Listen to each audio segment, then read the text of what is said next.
la la la.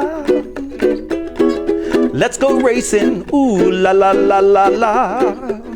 It's Breakfast with Bob. Poncho Man, bring it on. Again, welcome to Breakfast with Bob, St. George edition. My name is Bob Babbitt. We're brought to you by Master Spa Zions Bank, Quintana Roo, Form Smart Swim Goggles, Clash Endurance, Premium Plus Sports, and of course, our Challenged Athletes Foundation. Our next guest, 6 Ironman wins in his career. Mr. Patrik Nilsson joins us. Patrik, how you doing? Thank you very much. It's I'm good. I'm nervous, but excited to race again. It's been a long time. It has been a long time. And, you know, when I look at, Ironman wins going back, till 2014, you've been doing this for a while. What got you? Were you a swimmer, runner growing up? I was swimming when I was young, okay. But I think I got tired of just black swim. line. Yeah, that was too much. Started with running. Okay, that was fun. But I think the same, kind of got tired of just running around. Yes. Heard about Ironman Hawaii and thought it was a fun challenge.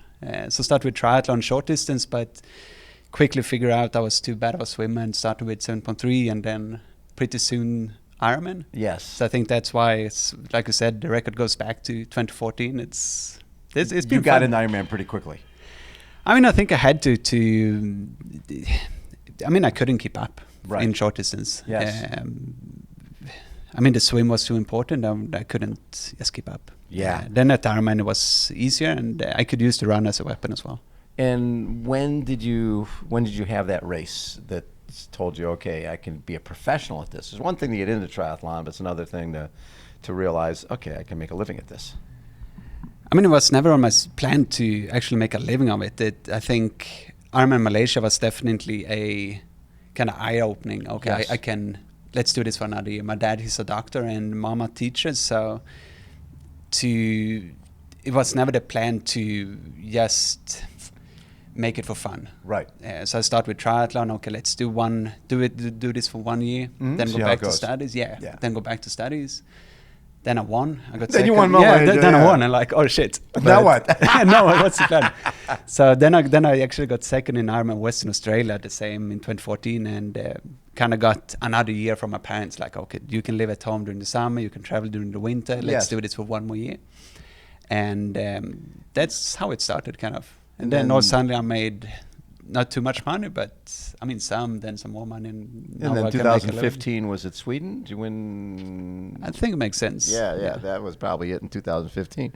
But I mean, it took some time to actually make a living of it for real. I think it was just back probably 2016, 17 when I joined the BMC team. Okay, that was it. That's when I started to make a living of it. Yeah. Okay, and that's why you can move out of the parents' house. Yeah, kind of. I like it. So with this last year, what I see is during 2019, second at 70.3 Sweden, and the 70.3s are not your real deal. You like the longer distance. You need the longer distance. I definitely like the long distance more. Yeah. I like the suffering. Like I think the last 5 or 10K on the run, the marathon. I think it's fascinating how the body just shuts down in a way. It is hard to experience if you're not doing an Ironman. That little tunnel vision type of thing. That last 10K it's almost like a little out of body experience sometimes. You're sort of looking down at yourself, going, "Okay, come on, this is what you need to do." Yeah, take my last race, Ironman Frankfurt. Like I was going to win for sure, but with like 2-3 kilometers to go, like okay, the win is mine. But still running with like 500 meters to go, I was like, I'm not going to make it. Like, yes. I have no idea how to make it to the finish line. But like I said, it's out on a body experience, and in a way is still like actually make it to the finish line. I think it's cool. I think it's interesting. One year we were interviewing Jan Frodeno in one of those years where he won Kona. I think it was his second win. And it seemed, from the outside, it looked easy. And we're saying, so this looked like it was sort of you had this race under control the whole time. He goes, I almost dropped out 15 times. Right? I mean, that's something you can relate to. Yeah, definitely. Like take Ironman Texas as well. I was leading with 10 minutes and I don't know, 5 or 10. Oh, in 19? Yeah, probably. Yeah. And like in a way, you're like, I'm not going to win. Like, what's the time back? They go like 10 minutes. I'm like, shit, I need to sprint. I'm not going to make it. I mean, it's a different thing. You become a little irrational, right? And I think that's really to go back to racing 2021, where I had a lot of DNF, like you really need to find this. I mean, go back thousands of years to when we were apes, like kind of find that survival mode. Like I just need to run away from this tiger, and otherwise I'm going to be eaten. It's interesting you mentioned that, because I'm looking and I'm going, okay, 2021 DNF Cozumel, DNF Austria, DNF Lanzarote, DNF Tulsa, and I'm sure some are injury related, but were others mental? Where it was sort of like you're sort of, I don't think I want to be here, I'm just not motivated. Definitely. I think some of the races was, I mean, I have 2 kids. We talked about it before, and every second month, someone in the family gets sick, and you're like, oh shit, when is it my turn? So one part was definitely to stay healthy, which I've been up to this race. Yes. To be healthy, to be fit, to be well trained. Another one was definitely some injuries, some cramps. Ironman Cozumel, I mean, racing with Christian Blumenfeld, if you're not 100% fit, you will suffer at one point. Yes. And so I did towards the end of the bike. I cramped up in my glutes and couldn't finish.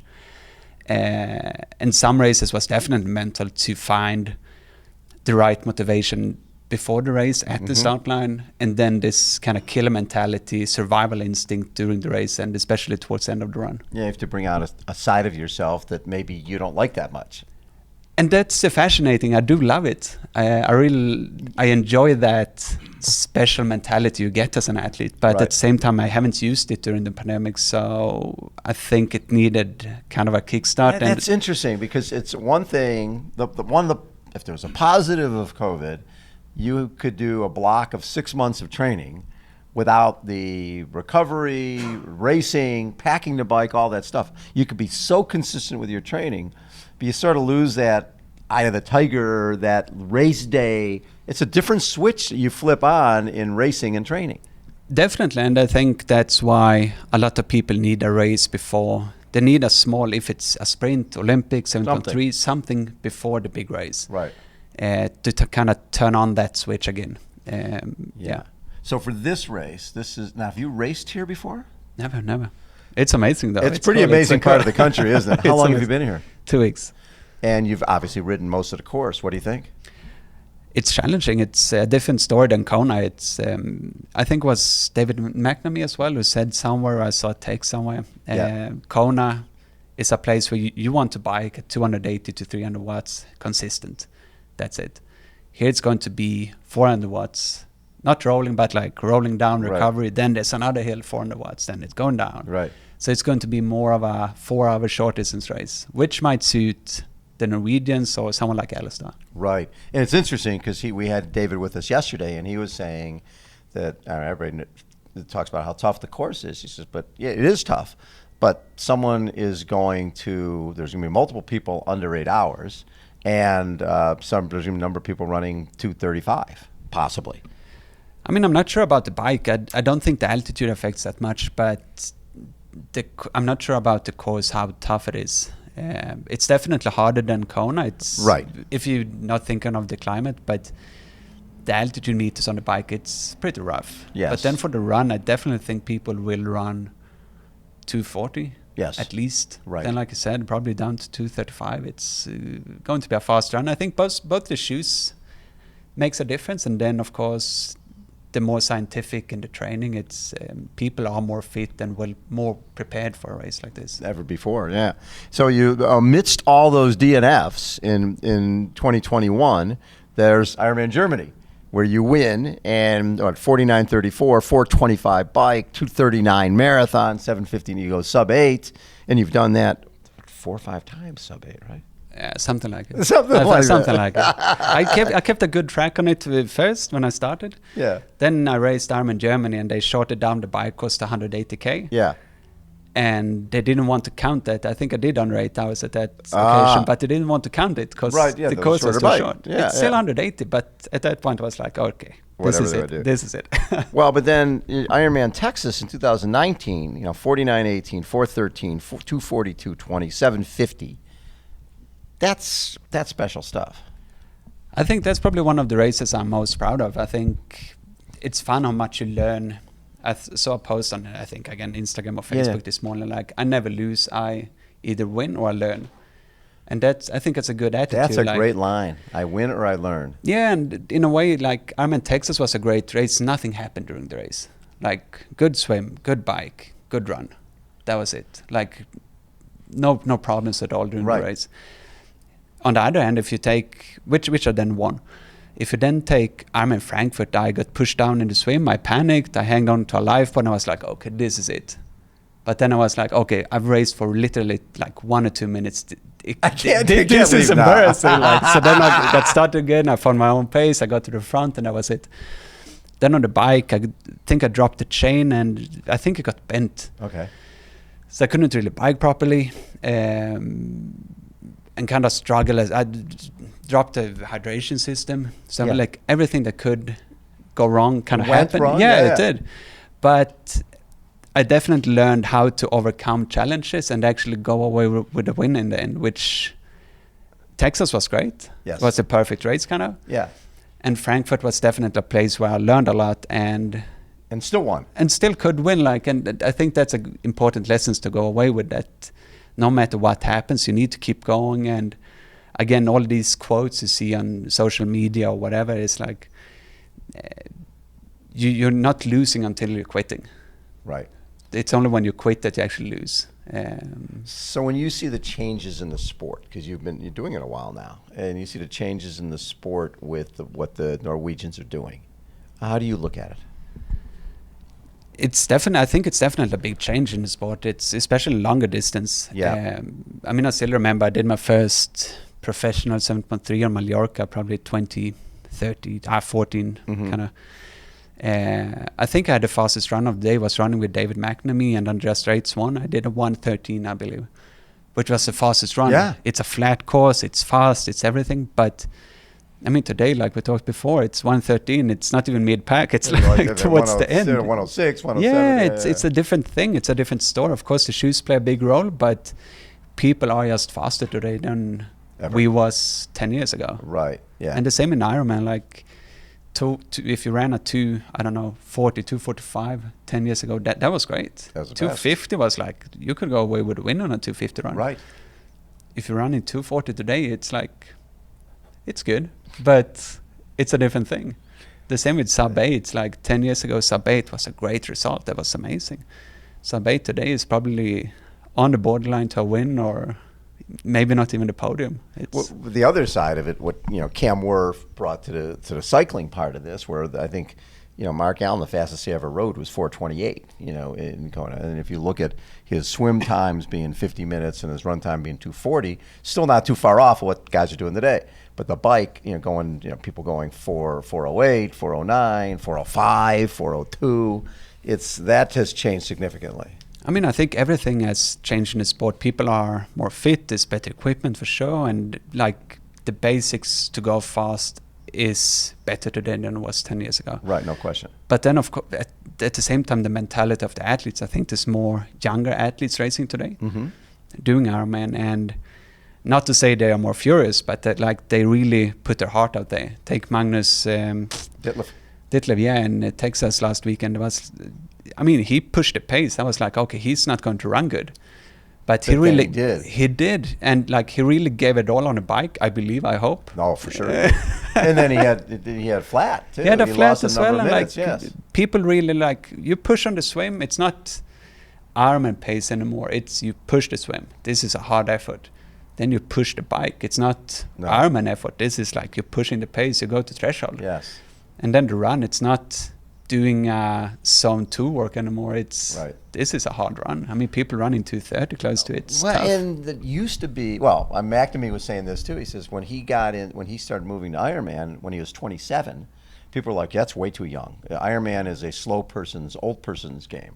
Now guys are coming in, I think we have 23-year-old male pro racing, and people are coming in, younger and younger and younger. Plus they're not as scared of the moment. Where people used to sort of, okay, my first time, I'll sit back. It's like, no, Magnus from the very beginning, they kill it. they go for it, and if they get run down, it's okay. And I think it's true. Like the coach I had back in 2014, Frank, he told me like, okay, I was one of the younger athletes for sure in the professional racing in Ironman. Not sure if like 22, 23, something. and like, okay, this, you're young. This can be either, it can be really good or it can be bad for your career. Right. Maybe you need more speed. Maybe you're not, maybe you will burn out quicker than other athletes who start when they're 30, 35. Or this is going to be a great story because you're going to train for Ironman your whole career. Yeah. Which we'll see on Saturday if it's good or bad. But I mean, that's, like I said today, this younger athletes actually starting with Ironman and they know they are fit. Take Magnus. I mean, he's a good swimmer. Right. He's a great athlete and he puts it out there. Then the run, it's about survival. Like you run for 20, 25, 30K and then let's see what happens the last 10K, but they're not afraid of it. Well, and the thing was, we've all seen athletes who come off the bike in 15th place and run their way to 5th or 6th all the time, right? They're never off the front of the bike, and they're playing conservative. And I just see the new generation is there's no conservative in there. Is I'm not afraid of going off the front. I'm not afraid of the stage or the moment. And I'll look, like you said, you win or you learn. You'll learn that okay, maybe I should have had a little more nutrition or whatever, but I blew up during the marathon, but that's okay. It's okay. Exactly. Nothing happened. I blew up, and that's it. Let's go into the next race and see learn from it. How much longer I can hold on. Yeah, and I mean the worst. What's again? I think it's probably good to be racing your first Ironman because you don't fear anything. Nothing. I mean, we can talk here like I'm afraid of the last 5 or 10K on the marathon, where these guys go like, I'm not. I don't know what's going to happen. Exactly. Let's see if I make it good. It's great. Yes. What was that first Ironman experience like? Because you got 8th in your first time in Kona? Yeah. It was good. I think I swam. I think it was close to the perfect race. It could, and that's the like with that. That's what I love with the sport. I will always be able to look back and at that race and say like, this could have been the perfect race. I really think I could have been top 5, maybe podium. I swam with Jan on his feet. The whole swim was great. I biked good. Then the last, I think, hour and a half, I thought, okay, it's going to get one more aid station. Right. It never came though. So during the last half hour on the bike, I didn't have anything to drink. And then you paid for it in the run. I paid for it in transition. Because that's where I stopped, and like I was off the bike together with both Patrik Lang and David McNamee. Yeah. I stopped at there's an aid station inside transition. Yes. I stopped there, took a bottle of Coke and like drank it. And like, okay, now I'm ready to go. Then the first step, I could really feel like clunk, clunk. Yes. And like, oh shit, this is bad. That's when Patrik and David passed me like, come on, Patrik, keep it up. I was like, okay, I'll start with you guys. I got to the first toilet and like, okay, this is bad. I need to stop. I got to the second toilet, another one. I think it kept on until we got out on the Queen Aquay. Yeah. And that's why I suddenly started to find my own pace and like, okay, this is it. I did a quick toilet stop up in the bushes and then do the second half of the marathon quite good. Yes. But so again, I will always learn from that mistake and like, okay, don't quit. I got the 8. That's great. Don't quit. Whatever happens, don't quit. At the same time, I will always be able to look back at that race and say like, I mean, what if I could just have grabbed that good race? Station. Yeah, and like, I don't think I would have been able to beat Patrik. He was great. I'm not sure. I think Lionel got second. I don't think. When Patrick's first win in, was that 17? I think it was 17. Yeah, 17. Yeah, something like and that. McNamee got 3rd. Yeah, but I could have been running with those two athletes. Because you know you can run with them. I mean, at least for like 10K, right. 20K, 30K, 35K, then blow up. But just to have that opportunity to like, okay, I was running with you guys. You were just stronger. You were fitter. Today I will just be able to like, what could this have been? Which is great for the sport. I love it. But at the same time, it's like... Yeah, makes you question. Well, that's why they have races every week. So you can do it again. And the finish line's right behind us here. So really? Yeah, you'll be coming down this finish chute on Saturday. What are your goals? I mean, I think I started with a mental coach a year ago, which has definitely helped on the attitude and like the mentality. And again, I think the goal for every athlete should just be to make the best possible results I can. Right. I hope and think that should be enough for a win or a second or third, but if I can just cross the finish line and feel like, okay, I gave it all. Right. This is everything I got. I will be happy. Perfect. Which is a problem with Kona 2017. Like, it was a good race. The result is good, but it still wasn't all I got.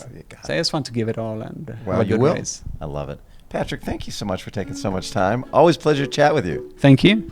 Poncho Man, take us out. Ooh la la la. Let's go racing. Ooh la la la la la. Swim, bike, and run. Ooh la la la. And breakfast with Bob. Chee. Woo. Poncho Man, thanks everybody for tuning in. We'll catch you back in a little bit. See ya.